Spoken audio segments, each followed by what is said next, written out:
ये फंक्शन की तीसरी क्लास होगी।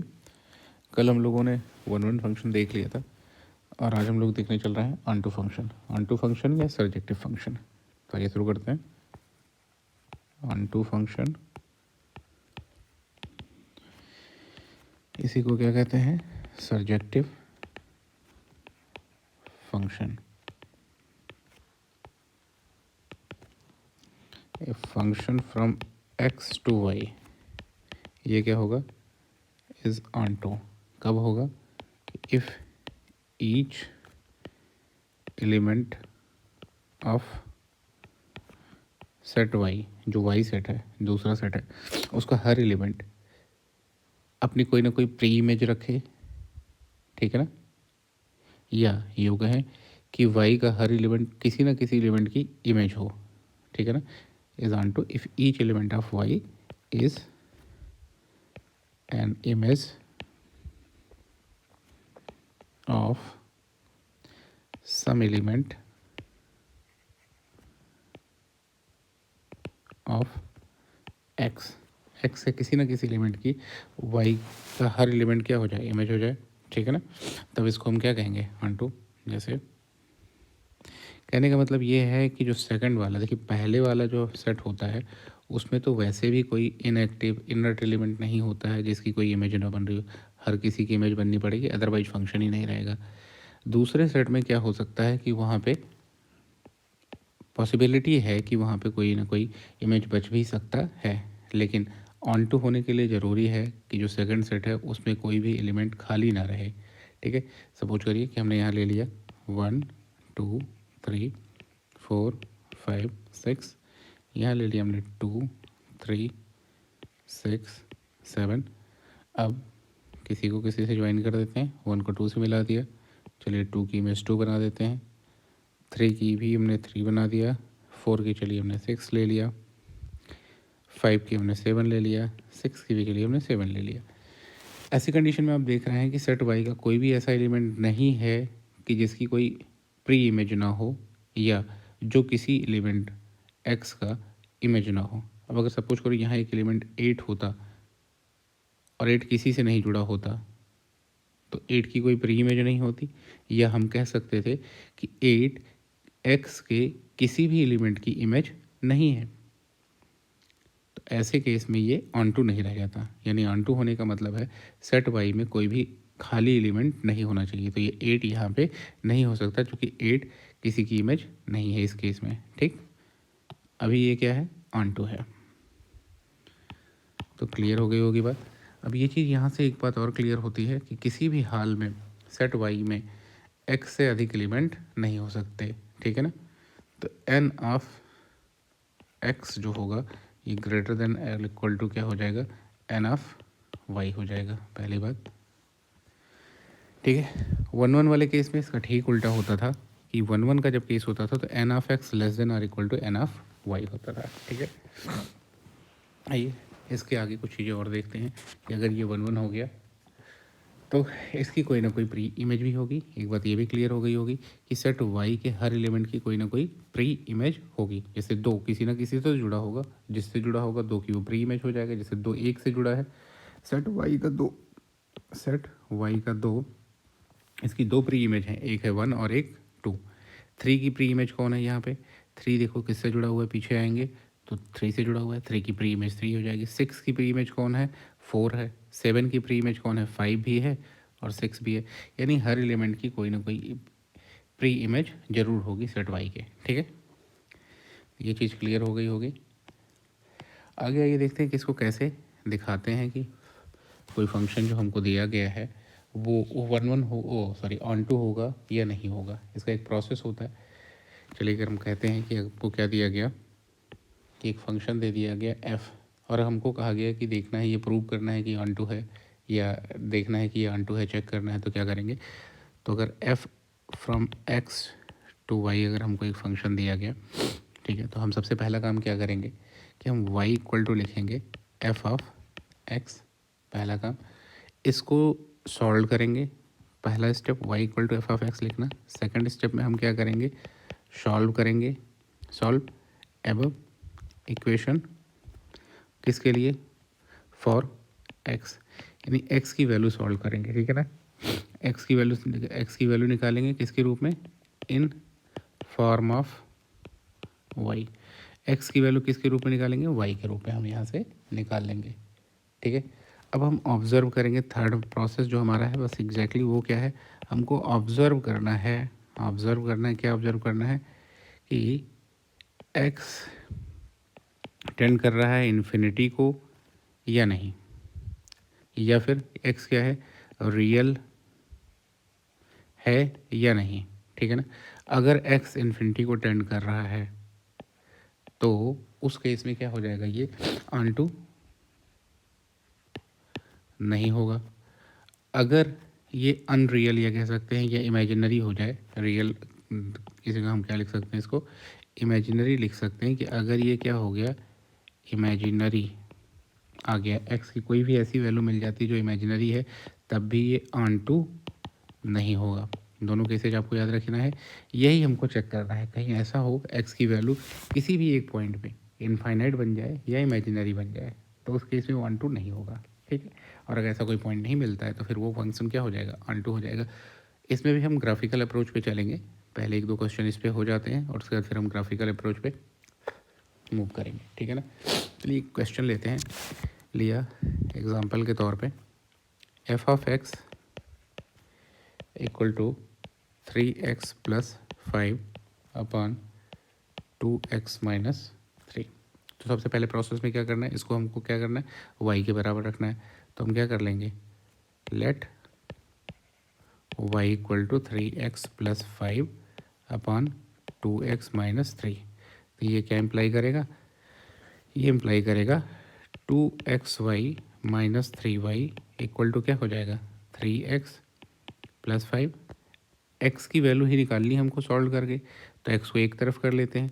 तो यहाँ से क्या मिल जाएगा हमको, 2y, ये 2y(x) कह दीजिए, एक सेकेंड, पहली बार में तो हम सोच रहे हैं पूरा ही कर देते हैं। तो इस 3x को हम क्या ले आए, इधर ले आ लेते हैं। तो ये हमको क्या मिल जाएगा, 2xy माइनस 3x बराबर 3y को इधर भेज देते हैं, तो 3y प्लस 5। ये इम्प्लाई क्या कर देगा, हम यहाँ से क्या कॉमन कर लें, x कॉमन कर लें। x कॉमन करेंगे तो क्या हो जाएगा, 2y माइनस 3 बराबर क्या हो जाएगा, 3y प्लस 5। ये इम्प्लाई क्या करेगा, x की वैल्यू चाहिए, तो x बराबर क्या हो जाएगा, 3y plus 5 upon 2y minus 3। क्या हो जाएगा, 2y माइनस 3। अब यहाँ पे हमारा प्रोसेस आकर के असली आता है कि जैसे ही हमने देखा यहाँ डिनोमिनेटर में हमको कोई वैल्यू मिल गई, किसमें, डिनोमिनेटर में कोई वैल्यू मिली है, ये कहीं पे जीरो अगर हो गई तो ये वैल्यू क्या हो जाएगी, इनफाइनाइट हो जाएगी। और जैसे ही इनफाइनाइट हो गई उस केस में हम कह सकते हैं कि x एग्जिस्ट नहीं करेगा, इनफाइनाइट एग्जिस्ट नहीं करता है, यानी हम कह सकते हैं कि ये ऑन टू नहीं होगा। सबसे पहले हम लोगों ने यही सीखा था ना कि या तो x की वैल्यू कहीं ऐसी मिल जाए जहाँ वो इनफाइनाइट पहुँच रही हो या जहाँ पे इमेजिनरी पहुँच रही हो। तो फॉर y इक्वल टू 3/2 कैसे मिला, 2y माइनस 3 इक्वल टू 0 रख देना है, क्या रख देना है, डिनोमिनेटर उसको 0 रख दीजिए, तो y बराबर क्या मिल जाएगा, 3/2, ठीक है ना। तो for y equal to 3/2 x कहाँ जा रहा है, टेंड्स टू इनफाइनाइट। सो हम कह सकते हैं f is not onto. Clear है इस चीज़ को लेकर के कि f हमारा ऑन टू नहीं होगा, ठीक है। अब देखिए इस प्रोसेस पे चल करके बहुत ज़्यादा क्वेश्चन हम नहीं करने चाह रहे हैं, यहाँ पे हमने कुछ रिजल्ट्स निकाले हैं खोज करके, ठीक है ना। कई बार क्वेश्चंस करने के बाद जो हमने ऑब्जर्व किया है तो मैं आपको वो रिजल्ट्स बताता हूँ, उसके आधार पे आप इस तरीके की प्रॉब्लम को बिना सॉल्व किए ही सीधे बता सकते हैं, ठीक है। तो इसको आप नोट लगा करके ध्यान से लिख लीजिएगा कि अगर हमारा फंक्शन एफ ऑफ एक्स किस रूप में है, A x plus B upon C x plus D जैसे फॉर्म में है, तो जब भी हम x की वैल्यू निकालेंगे यहाँ से, ठीक है ना, जब भी हम क्या करेंगे x की वैल्यू निकालेंगे तो डिनोमिनेटर आएगा कुछ, ये जो डिनोमिनेटर आएगा ना, ये डिनोमिनेटर किसके बराबर होगा, वो एग्जैक्टली हमारा क्या देगा, हमारा cy माइनस ए देगा, या हम कहें कि y बराबर क्या देगा, अगर इसको हम इक्वल टू 0 रख देंगे तो ये देगा हमको a बाई सी। क्या देगा? a बाई सी। यानी y बराबर a बाई सी पे x जो हो जाएगा वो कहाँ पहुँच जाएगा? इनफाइनाइट। कहाँ पहुँच जाएगा? x इनफाइनाइट पे पहुँच जाएगा। यानी y बराबर a बाई सी पे ये डिफाइंड नहीं होगा। क्वेश्चन आपसे ऐसे भी तो पूछा जा सकता है कि कहाँ पे ये फंक्शन जो होगा वो डिफाइंड नहीं होगा। ठीक है ना? तो ये चीज़ें हो सकती हैं, या कौन से पॉइंट पे ऐसा है कि जिसकी वजह से जो है ये वो नहीं है, ऑन टू नहीं है। ठीक है, तो ये हमारा y बराबर a बाई सी। तो एग्जैक्टली आप इसको ध्यान से फिर से देखिए, एफ ऑफ एक्स बराबर क्या लिखा था? ए एक्स प्लस बी। ठीक है ना? तो जिस पॉइंट पे डिफाइन नहीं होगा ना, जिस पे ये इनफाइनाइट होगा, वो कौन सा पॉइंट होगा? देखिए ऊपर क्या है? x का कोफिशिएंट a है, नीचे कोफिशिएंट क्या है? c। तो a अपान सी। तो y बराबर a अपान सी पर ये डिफाइन नहीं होगा डायरेक्टली। हमको उसको सॉल्व करने की ज़रूरत नहीं है, कुछ भी करने की ज़रूरत नहीं है। ठीक है, अब एग्जांपल के तौर पे लेते हैं और सीधे यहाँ से हम बताएंगे कि जैसे हमको दिया गया एफ ऑफ एक्स बराबर x minus one upon x plus one, तो हम कह सकते हैं कि ये y इक्वल टू, देखिए x का कोफिशिएंट यहाँ क्या है? वन, यहाँ पे भी वन है, तो वन अपान वन। तो y इक्वल टू क्या हो जाएगा? वन अपान वन, मतलब क्या हो गया? y equal to one upon one का मतलब वन। यानी y इक्वल टू वन पर ये डिफाइंड नहीं होगा।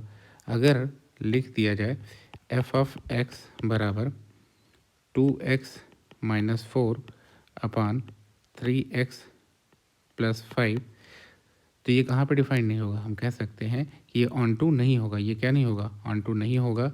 कहाँ पे? y इक्वल टू 2/3 पे ये क्या बना देगा? x इक्वल टू इनफाइनाइट पहुँच जाएगा और ये फंक्शन क्या होगा? ऑन टू नहीं होगा, नॉट ऑन टू। क्लियर है इस चीज़ को लेकर के?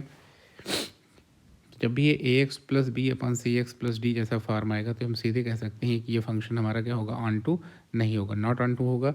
और कौन सी वैल्यू के लिए? तो वाई इक्वल टू ए अपन सी के लिए। ठीक है, एफ ऑफ एक्स अगर इस फॉर्म में आ गया तो Y equal to A by C के लिए ये डिफाइंड नहीं होगा। ठीक है, या ऑन टू नहीं होगा। तो इस तरीके से आ सकते हैं। आइए कुछ और देखते हैं, जैसे एक और एग्जांपल लेकर के देखें। F of x equal to 5x minus seven upon X minus two. अब आपसे अगर ये कहा जाए कि ये जो है ऑन टू है या नहीं है, तो आपको क्या करना है? पहली बात तो ये ऑन टू नहीं होगा, सीधी सीधी बात। ये क्या होगा? Not onto. ठीक है, अगर ऑन टू पे क्वेश्चन मार्क हो तो ये क्या है? नॉट ऑन टू है। दूसरी बात, कौन से पॉइंट के लिए अगर खोजना है तो आप देखिएगा सॉल्व करके, ये y बराबर क्या आ जाएगा? 5। क्या आएगा? y बराबर 5 पर। क्यों? क्योंकि देखो यहाँ पे a की जगह पे है 5 और c की जगह पे क्या है? x का कोफिशिएंट यहाँ पे 1 हो जाएगा, तो 5/1 मतलब 5। ठीक है,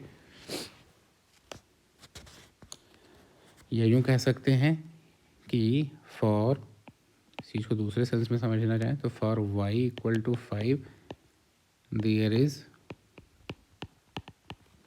नो प्री इमेज। क्वेश्चन आपसे ऐसे भी तो पूछ सकता है कि ऐसा कोई पॉइंट बताइए जिस पे ये प्री इमेज नहीं रखता हो, जिसकी कोई प्री इमेज एग्जिस्ट नहीं करता हो, तो किसकी होगी? y बराबर 5, इसकी प्री इमेज एग्जिस्ट नहीं करेगी। ठीक है, तो ये तो कुछ क्वेश्चंस हो गए। अब आइए देखते हैं एक क्वेश्चन।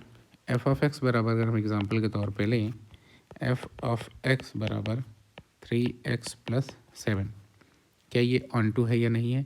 इसको चेक करना है। Is onto question mark. तो कैसे करेंगे? वाई बराबर एफ ऑफ एक्स लेना है, तो वाई इक्वल टू क्या हो जाएगा? 3x plus 7। ये इम्प्लाई क्या करेगा? x बराबर क्या हो जाएगा? 3x बराबर हो जाएगा आपका y माइनस 7, और यहाँ से x बराबर आएगा y माइनस 7 अपान 3। तो ये क्या होगा? ये हर पॉइंट पे डिफाइंड है। x की कोई भी, y की कोई भी वैल्यू ले लो, x की हमको वैल्यू मिलेगी, डिफाइंड है, क्योंकि यहाँ डिनोमिनेटर में ऐसा कुछ है नहीं। ठीक है ना, तो ये क्या हो जाएगा? Is on to. क्लियरली अब आपको हम एक बात बताते हैं कि ये ऑन टू कब होगा? अगर y equal to M X plus C एक लाइन है, ठीक है, 3x plus 7, F of x क्या है? y ही है। ठीक है ना, या F of x equal to कह सकते हो एम एक्स प्लस सी जैसा हो। ठीक, या ये जो हमारे पास इक्वेशन है 3x प्लस 7, ऐसे ही कोई हमको यहाँ से मिल जाए ax plus B Y plus C जैसा हमारे पास एक इक्वेशन है, ठीक है, या वाई बराबर एम एक्स प्लस सी है, या एफ ऑफ एक्स बराबर क्या दिया गया हमको, ए एक्स प्लस समथिंग, ठीक है ना। तो इस केस में आप एक बात ये जानिए कि ये एक हमारी लाइन होगी, कैसी होगी, एक लाइन होगी, और लाइन ये ऑन टू होगी। कैसे होगी, इसको हम ग्राफिकल अप्रोच से अगर देखना चाहें, पहले की तो आप ये इतना रखिए कि ये ऑन टू होगी, केवल वही लाइन ऑन टू नहीं होगी जो क्या होगी, एक्स एक्सिस के पैरेलल हो, वो लाइन ऑन टू नहीं होगी, ठीक है। इतना अभी बताएं। अब जब हम ग्राफिकल अप्रोच में इंटर करने ही चल रहे हैं तो इसको थोड़ा सा अभी होल्ड रखते हैं, बाकी चीज़ें थोड़ी सी हो जाए तो फिर ग्राफिकल अप्रोच में क्या करते हैं, एंटर करते हैं, ठीक है। कुछ एक और क्वेश्चंस हो जाए तो ये लाइन वाली चीज़ अभी थोड़ा सा होल्ड करते हैं, ग्राफिकल अप्रोच के साथ में ही बताते हैं। ये कुछ और एग्जांपल हो जाए, जैसे हमने कहा ना, एफ ऑफ एक्स लिख के चलते हैं, F of x equal to ले लिया अगर हमने एक्स स्क्वायर, ठीक है ना, और इसके लिए पूछ लिया गया कि इज़ इट ऑन टू और नॉट, क्या ये ऑन टू है या नहीं है। प्रोसेस चलते हैं वैसे ही फॉलो करते हैं। एफ ऑफ एक्स बराबर वाई लिया तो वाई बराबर क्या हो जाएगा, एक्स स्क्वायर हो जाएगा। हमको एक्स की वैल्यू चाहिए तो ये इम्प्लाई क्या करेगा, एक्स बराबर अंडर रूट वाई, और वो भी plus minus under root Y आ गया। हमने क्या कहा था, आप ऐसी वैल्यू देखने की कोशिश करो, वाई की ऐसी वैल्यू खोजो जिस पे एक्स या तो इनफाइनाइट हो जाए या इमेजिनरी हो जाए। अगर ऐसी कोई मिल गई तो ऑन टू नहीं होगा। और यहाँ पे इनफाइनाइट की तो नहीं, लेकिन अगर हम y इक्वल टू -1 ही ले लें, कोई भी निगेटिव नंबर ले लें, तो x क्या हो जाएगा, इमेजिनरी हो जाएगा कि नहीं, और रूट के अंदर होने की वजह से तब क्या हो जाएगा, x plus minus under root -1 हो गया, और ये क्या हो जाएगा, इमेजिनरी हो जाएगा। क्या बन जाएगा, ये इमेजिनरी नंबर हो जाएगा। और जैसे ही इमेजिनरी हो जाएगा तो ये फिर एग्जिस्ट नहीं करेगा, यानी ये फिर फंक्शन हमारा ऑन टू नहीं होगा, ठीक है ना। तो क्या कह सकते हैं, नॉट ऑन टू। क्यों, क्योंकि for X equal to for Y equal to -1 X becomes imaginary, ठीक है ना। यहाँ तो आप इस चीज़ को लेकर के क्लियर होंगे। कुछ एक और एग्जांपल्स लेकर के देखते हैं, जैसे क्वाड्रेटिक में ही, कि वहाँ क्या क्या होने वाला है और कैसे हम इस चीज़ को चूज करेंगे, ठीक है ना। एक एग्जांपल और लेते हैं, एफ ऑफ एक्स बराबर x square plus 3x plus 2, ठीक है ना, एक्स स्क्वायर प्लस 3x+2। अब इसके लिए कैसे चेक करेंगे, फिर से प्रोसेस बिल्कुल सेम चलेगा। एफ ऑफ एक्स को क्या पुट कर दो, वाई, तो यहाँ वाई इक्वल टू क्या हो जाएगा, एक्स स्क्वायर प्लस 3x+2। ये इम्प्लाई करेगा, चूँकि हमको एक्स के लिए सॉल्व करना है तो वाई को दूसरी तरफ भेज लें, X square plus 3x+2 minus Y equal to क्या हो जाएगा, 0। अब ये श्रीधराचार्य फार्मूला लगा दें यहाँ पे। श्रीधराचार्य फार्मूले के हिसाब से क्या हो जाएगा, x इज इक्वल टू हो जाएगा -b यानी -3 plus minus under root B square का मतलब क्या हो जाएगा 9 माइनस 4ac, 4 × 1 4, और c की जगह पे क्या हो जाएगा 2 माइनस वाई, और अपान 2a यानी 2। x बराबर हमारा क्या आ जाएगा, -3 प्लस माइनस अंडर रूट, देखो ये क्या हो जाएगा, 4 2 जाए 8, 9 माइनस 8 कितना हो जाएगा हमारा 1, और 1 माइनस माइनस प्लस हो जाएगा तो 1 प्लस 4y, और अपान क्या हो जाएगा 2। ये हमारा x आ गया। और हमको बहुत ही आसानी से ये पता है कि अगर हम क्या कर लें, 4y 1 + 4y है, y बराबर अगर हम -1 ही केवल दे दें तो 1 + 4y क्या हो जाएगा, -3 हो जाएगा, और ये इमेजिनरी बन जाएगा कि नहीं बन जाएगा, ठीक है। तो कह रहे हैं फॉर y इक्वल टू -1 हमको क्या मिल जाएगा, under root 1 + 4y equal to क्या बन जाएगा, under root 1 - 4 equal to under root -3, और ये क्या हो जाएगा, इमेजिनरी। तो फॉर y इक्वल टू -1 क्या हो जाएगा, x बिकम्स इमेजिनरी। और अगर x इमेजिनरी हो गया तो सो हम कह सकते हैं कि f of x is not onto. यहाँ तक तो कोई दिक्कत नहीं होगी, f ऑफ x अब हमारा क्या होगा, ऑन टू नहीं होगा। तो इस तरीके से इन प्रॉब्लम से हम आगे मूव करेंगे, ठीक है ना। आइए, कुछ और प्रॉब्लम्स हो ही चुकी हैं, हम सोच रहे हैं कि हम लोगों को ग्राफिकल अप्रोच की तरफ क्या करना चाहिए, मूव करना चाहिए। तो यहाँ से अब हम लोग ग्राफिकल अप्रोच में चलते हैं, और जो भी हमने लाइन वाला कंसेप्ट वहाँ पे छोड़ा था उस चीज़ को यहीं पे डिस्कस करना था, इसीलिए वहाँ पे हमने क्या किया, उसको स्किप कर दिया। हमने कहा कुछ क्वाड्रेटिक प्रॉब्लम्स भी उस समय तक हो जाती तो बेहतर था। अब ग्राफिकल अप्रोच में अगर हमको ग्राफ जिन जिन के पता हैं तो वहाँ से हम बहुत ही ईजिली चीज़ों को क्या कर सकते हैं, हैंडल कर सकते हैं, ठीक है ना। देखिए, ऑन टू होने का मतलब ये है कि कोडोमेन का कोई भी ऐसा पॉइंट ना हो जिसकी कोई इमेज ना हो। क्लियर है।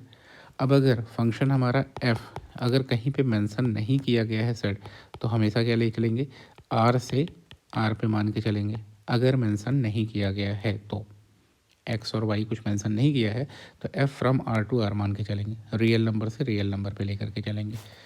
अब हमारी एक्सिस कैसे होती है, ऐसे, ये भी एक रियल नंबर एक्सिस है और ये भी एक रियल नंबर एक्सिस है, जिसको हम क्या कह रहे हैं, x, और इसको क्या कह रहे हैं, हम y कह रहे हैं, ठीक है ना।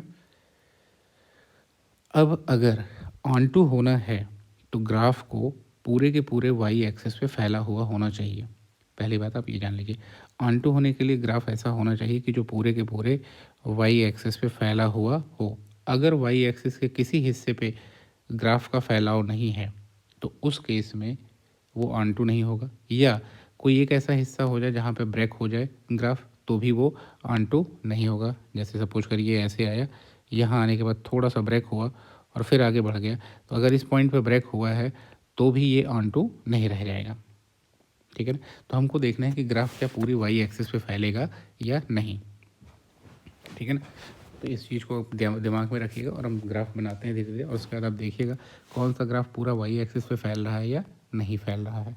जैसे सबसे पहला हमने लाइन का ही वहाँ जिक्र किया था, उसी को लेते हैं, y बराबर एम एक्स प्लस सी, या ऐसे हो सकती है लाइन, ऐसे लिखी जाए A x plus B Y plus C लिख दिया गया, ठीक है ना।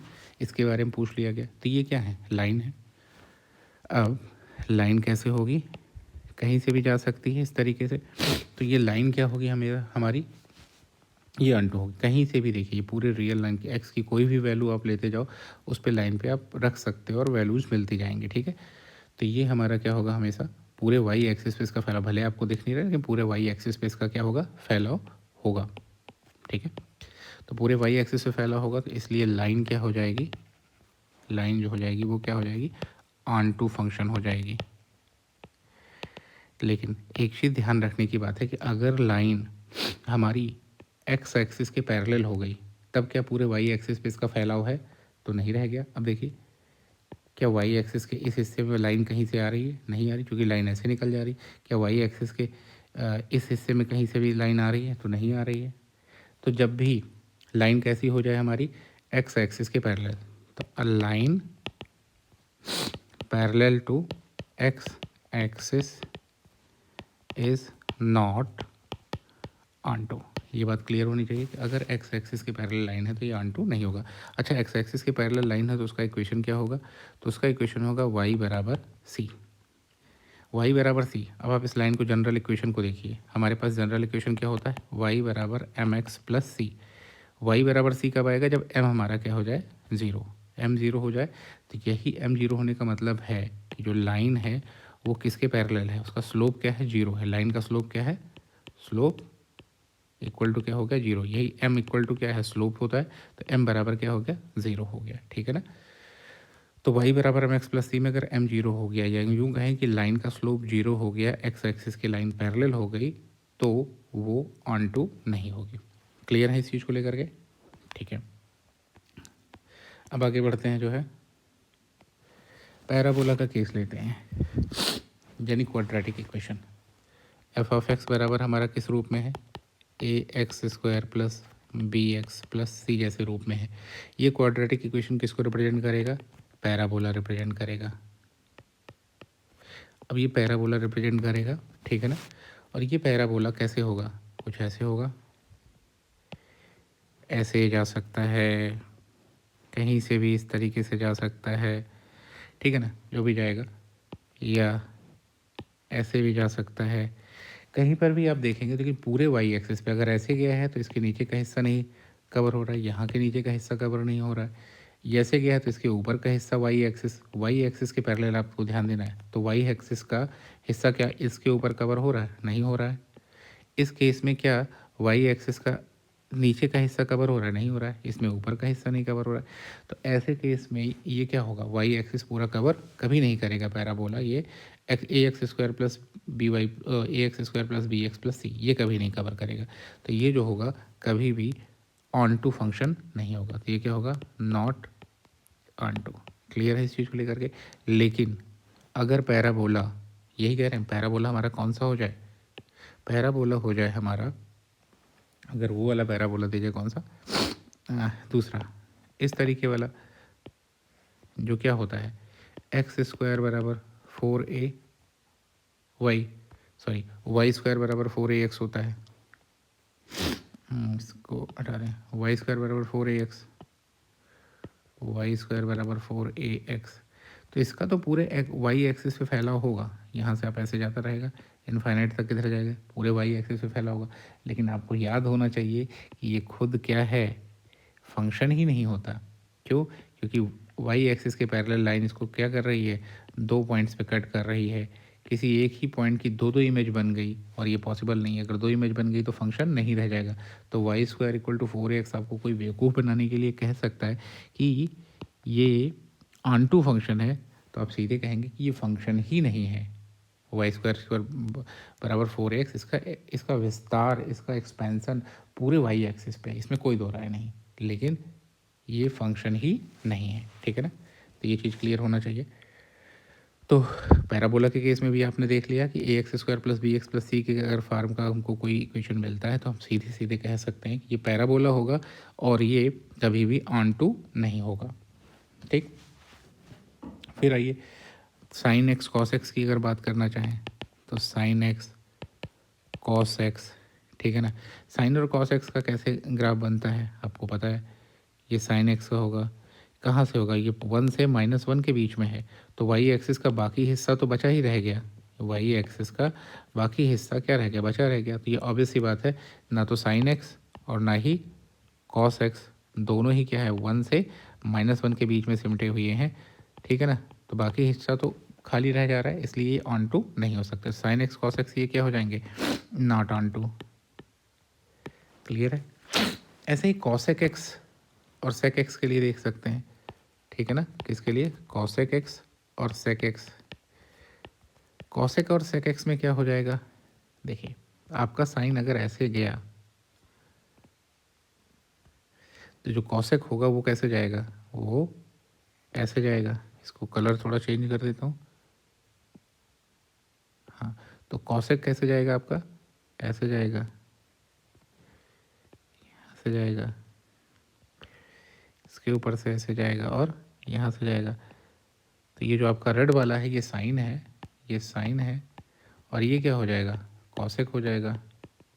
अब आप क्लियर कट देख रहे हैं कि एक और कलर लेता हूँ, इससे कौन सा कलर लिया जाए, ग्रीन, चलिए ग्रीन ले लेते हैं। तो आप क्लियर कट देख रहे हैं कि वाई एक्सिस का ये जो हिस्सा है कहाँ से कहाँ के बीच का, 1 से लेकर के -1 के बीच में, यहाँ पे कहीं पे भी कॉसेक एक्स जो है, सॉरी थोड़ा जुकाम सा हो गया, तो यहाँ पे 1 से -1 के बीच में कॉसेक एक्स का कोई हिस्सा है ही नहीं ग्राफ का, ठीक है ना। ऐसे ही सेक एक्स के लिए होगा। सेक एक्स में भी आप देखेंगे तो कॉस ऐसे जाएगा और सेक एक्स, अब रेड से दिखा रहा हूँ, तो सेक एक्स ऐसे जाएगा। इसमें भी आप देखेंगे फिर से वही कि 1 से और -1 के बीच में, 1 से -1 के बीच में सेक एक्स का कोई भी हिस्सा नहीं है, ठीक है ना। तो ये 1 से -1 के बीच में नहीं होने की वजह से ये क्या हो जाएगा, ऑन टू नहीं रह जाएगा, ठीक है ना। तो सेक एक्स कॉसेक एक्स भी क्या है, नॉट ऑन टू। ये चीज़ क्लियर हो गई होगी। आइए tan एक्स को ऐसे ही आप चेक कर सकते हो, ठीक है ना। कहाँ पे डिफाइन नहीं होगा, जैसे tan एक्स का ग्राफ खींचिए, ये आपका π/2 है, ये क्या है -π/2 है। और जब इसका ग्राफ देखेंगे तो ये ऐसे जाएगा, बाकी जगहों पे भी होगा, लेकिन ये π/2 पे इनफाइनाइट पहुंच जाता है। कहाँ पहुंच जाता है? इनफाइनाइट। और -π/2 से माइनस इनफाइनाइट पहुंच जा रहा है, यानी यहाँ पे ये डिफाइंड नहीं होगा। इस जगह पे ये ग्राफ क्या हो जाएगा? ब्रेक हो जाएगा, ठीक है ना। और फिर से अगला जो है आपका जो इधर आएगा वो ग्राफ कैसे हो जाएगा? ऐसे आएगा, ठीक है। तो अब आप देख रहे हैं कि ये जो π/2 है, -π/2, -π/2 है, इन सब जगहों पे क्या है and so on in places पे tan x जो है ये क्या है? नॉट डिफाइंड है। इसका मतलब क्या है? ये नॉट ऑन टू। क्लियर है? अरे भाई, ये जो टूटने का क्रम हो रहा है ना, ये एक्स एक्सिस पे हो रहा है। फिर से आप ध्यान दीजिए, इसीलिए हम इन चीज़ों को कर रहे थे। ये टूटने का क्रम है, ये कहाँ पे हो रहा है? एक्स एक्सिस पे हो रहा है। वाई एक्सिस पे तो इसका पूरा का पूरा फैलाव है -इन्फिनिटी से +इन्फिनिटी तक। क्लियर है इस चीज़ को लेकर के? फैलाव कहाँ देखना है? वाई एक्सिस पे, ठीक है ना। ठीक है, तो इसलिए ये गलती बिल्कुल मत करिएगा कि आप ये कहें कि ये डिसकंटिन्यूअस है, ठीक है। ये डिसकंटिन्यूअस नहीं है, ये कंटिन्यूअस है, ठीक है ना, पूरे के पूरे वाई एक्सिस पे, ठीक है। तो इसलिए ये क्या है? ऑन टू है, नॉट ऑन टू नहीं है। ये क्या है? tan x जो है ये क्या हो जाएगा हमारा? ऑन टू हो जाएगा, ठीक है। tan x is onto. क्यों? क्योंकि इसका है पूरा का पूरा एक्सपेंशन पूरा -इनफाइनाइट से +इनफाइनाइट तक, किस पे? वाई एक्सिस पे, ठीक है ना। वाई एक्सिस पे इसका पूरा का पूरा इतना विस्तार है, इसलिए ये ऑन टू होगा। क्लियर है? ऐसे ही कॉट एक्स भी क्या हो जाएगा? ऑन टू होगा। कॉट एक्स भी क्या हो जाएगा? ये ऑन टू फंक्शन होगा, ठीक। कुछ और फंक्शन सही देखते हैं। मॉड एक्स ले लेते हैं, चलिए। एफ ऑफ एक्स बराबर क्या ले लिया हमने? Mod x. F of X बराबर मॉड एक्स ले लीजिए। मॉड एक्स का ग्राफ कैसे होता है? तो ये देखते हैं। मॉड एक्स का ग्राफ जो होता है वो ऐसे होता है, ठीक। ये आपकी वाई एक्सिस है, ये एक्स एक्सिस है, ओरिजिन है। तो मॉड एक्स का जो ग्राफ है, अब आप देख रहे हैं कि ये जो ग्राफ है ये कहाँ पे है? ये एक्स एक्सिस के सिर्फ ऊपर वाले हिस्से पे है, यानी पॉजिटिव वाई डायरेक्शन में, नेगेटिव वाई डायरेक्शन में कहीं से कुछ भी वाई मॉड एक्स का हिस्सा नहीं है। तो इसका एक्सपेंसन चूँकि पूरे वाई एक्सिस पे नहीं है, इसलिए क्या हो जाएगा? ये नॉट ऑन टू। तो अब ग्राफ देख करके किसी का बता सकते हैं कि ऑन टू होगा या नहीं होगा, ठीक है। कुछ और फंक्शंस को भी इसी समय हम लोग फटाफट ग्राफ, इसी बहाने हम लोगों का ग्राफ भी हो जा रहा है, ठीक है। तो ग्राफ बहुत ज़रूरी है जिसका हम यूज करेंगे। जैसे एक्स क्यूब, ये किसका है? F of x equal to x cube. क्या ये पूरे वाई एक्सिस पे फैल रहा है? बिल्कुल फैल रहा है। तो ये क्या हो जाएगा? ऑन टू हो जाएगा, ठीक है ना। ये क्या हो जाएगा? ऑन टू हो जाएगा। E to the power X, E to the power X का ग्राफ याद है आप में से किसी को? E to the power X का जो ग्राफ होगा वो ऐसे होगा। ये क्या होगा? 1 होगा। अब आप देखिए, क्या पूरे वाई एक्सिस पे इसका फैलाव है? तो बिल्कुल नहीं है। नेगेटिव वाई एक्सिस पे इसका कोई फैलाव है ही नहीं। तो नेगेटिव वाई एक्सिस पे फैलाव ना होने की वजह से क्या है? ये E to the power X क्या होगा? नॉट ऑन टू होगा। क्या है? Not onto. ऐसे ही A to the power X का भी ग्राफ ऐसे ही होता है। तो A to the power X भी नॉट ऑन टू होगा, E to the power X भी नॉट ऑन टू होगा, 10 टू दी पावर एक्स भी अगर दे दिया तो वो भी नॉट ऑन टू होगा। कोई भी एक ही वैल्यू दे दो तो नॉट ऑन टू होंगे। यहाँ तक आप क्लियर होंगे कुछ चीज़ों को लेकर के। लॉग एक्स की बात करते हैं। लॉग एक्स बेस ई पे भी देख सकते हो, उस पर भी देख सकते हो। सो एल एन एक्स भी लिखा जाता है, एल एन एक्स जो बेस ई पे होता है, और यहाँ पे बेस 10 होता है। लॉग एक्स में बेस 10 क्या होता है? 10 होता है। और एल एन एक्स पे क्या होता है? बेस ई होता है। इनका ग्राफ कैसे जाएगा? इनका ग्राफ ऐसे जाएगा कुछ। अब आप देखेंगे कि पूरे वाई एक्सिस पे इसका फैलाव होगा ही होगा, भले ही आपको ये मुड़ता हुआ दिख रहा है, लेकिन पूरे वाई एक्सिस को ही क्या करेगा? ये कवर करेगा। तो ये लॉग एक्स जो होगा ये क्या होगा? ऑन टू होगा, ठीक है ना। Is onto. यहाँ तक आपको कोई दिक्कत नहीं होगी। tan x वगैरह इन सब चीज़ों के बारे में हो गया। तो ग्राफिकल अप्रोच को अगर हम कहें कि, अब एक बार हम फिर से उसको मेंशन कर देते हैं सारी चीज़ों को, जितनी चीज़ें हमने आपको बताई हैं।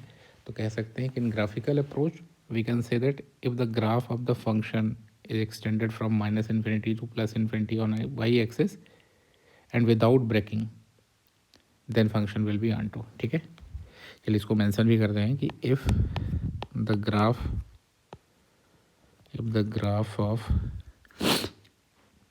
अ function expanded from minus infinity to plus infinity on y axis और कैसे विदाउट ब्रेकिंग, किसी भी पॉइंट पे ब्रेकिंग नहीं होना चाहिए। ठीक है, या इसको कह सकते हैं continuously, then it's be onto, otherwise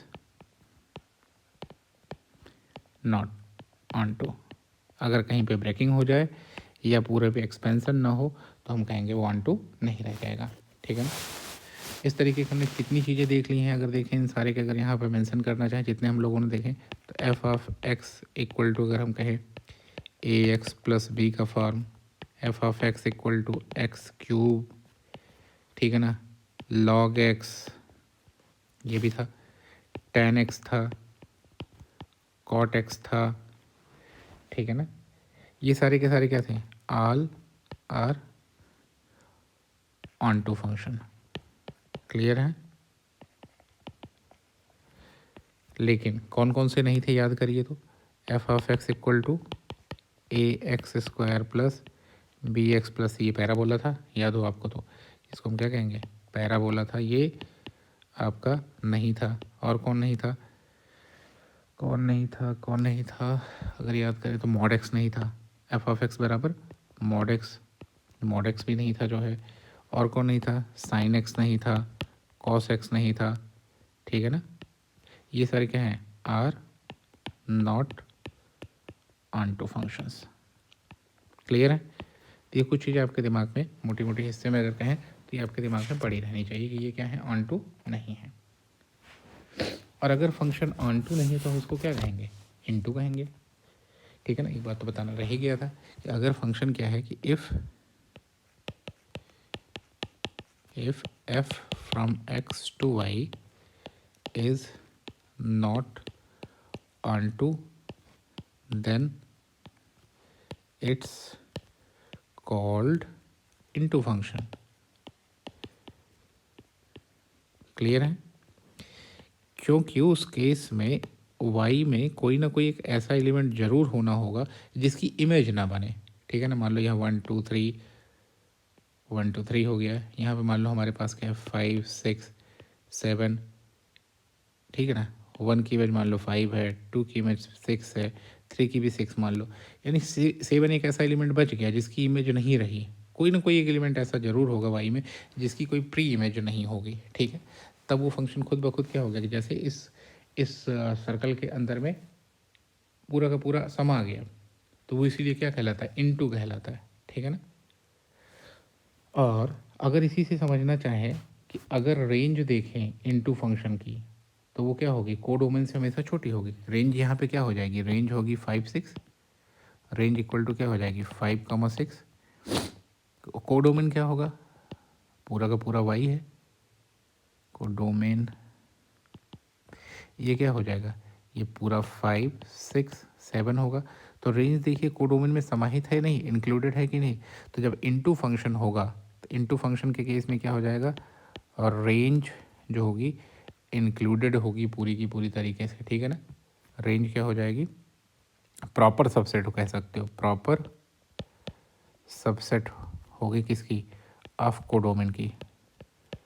इस बराबर भी हो जाती तो भी तो सबसेट होता, इसलिए हम इसको क्या कह रहे हैं, प्रॉपर सबसेट कह रहे हैं, यानी इसके बराबर तो नहीं हो सकते। ठीक है, अगर वो क्या हो जाएगी, इनटू हो गई तो। चलिए और थोड़ा सा कुछ चीज़ें और भी देख लिया जाए। ठीक है ना, जैसे अगर कोई फंक्शन 1 1 हो गया और ऑन टू हो गया दोनों, तो उस फंक्शन को हम क्या कहेंगे, 1 1 ऑन टू फंक्शन कहेंगे। और जब हम लोग 1 1 ऑन टू फंक्शन देखेंगे तो यहीं से 1 1 ऑन टू फंक्शन के साथ में ही हम इन्वर्स फंक्शन की तरफ भी आगे क्या कर जाएंगे, मूव कर जाएंगे। लेकिन चूँकि आज तबीयत ठीक नहीं है तो हम सोच रहे हैं कि आज की क्लास को यहीं पे ख़त्म करते हैं। कल हम लोग कहाँ से शुरू करेंगे, 1 1 ऑन टू फंक्शन से शुरू करेंगे और 11 फंक्शन या जिसको बाइजेक्टिव फंक्शन कहते हैं, उससे आगे बढ़ते हुए इन्वर्स फंक्शन पे जाएंगे। इन्वर्स निकालना सीखेंगे कि इन्वर्स कैसे निकालेंगे कल की क्लास में, और इन्वर्स निकालने के बाद आगे कुछ स्पेशल फंक्शंस पे मूव करेंगे, ठीक है ना। स्पेशल फंक्शन में जैसे मॉड फंक्शन, तो मॉड का यूज कैसे करना है एप्लीकेशन, और मॉड वगैरह को जो भी करना होगा हम लोग ग्राफ के ही थ्रू चलेंगे, ठीक है ना। और मॉड हो जाएगा, सिग्नम फंक्शन हो जाएगा, ठीक है। और भी ढेर तरीके के जो भी फंक्शन हम लोगों ने अभी तक किए हैं वो सारे फंक्शन यहाँ पे हम लोग पढ़ेंगे, तब स्पेशल फंक्शन के अंदर पढ़ेंगे उसको, ठीक है। तो कल का केस जो होगा वो हम लोगों का ये रहेगा कि हम लोग बाइजेक्टिव फंक्शन या 11 फंक्शन पढ़ेंगे। कल इन्वर्स निकालना सीखेंगे कि इन्वर्स कैसे निकालेंगे, और कल फिर हम लोगों ने शुरुआत करने की कोशिश करना है कि स्पेशल फंक्शंस यानी मॉडुलस